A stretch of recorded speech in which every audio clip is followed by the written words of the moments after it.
Одним таким випадком такі речі не досягти. У них дуже багато людей, яких вони вбили за порушення, називається порушення правил компанії.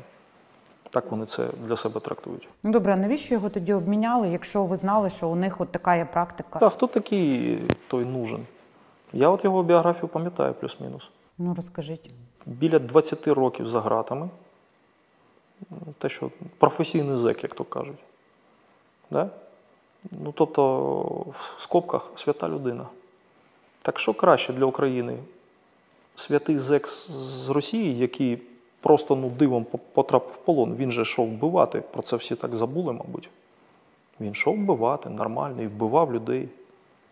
Чи витягти з полону людей, які там гниють, наші захисники? Чи ви думаєте, що я насправді буду жаліти якусь особу з країни, яка прийшла як ворог і окупант, вбиваючи людей і гвалтуючи тут їх? Ні, не буду. Але історія з Нуженим, ще раз вам кажу, вона така напівдетективна, напівабсурдна.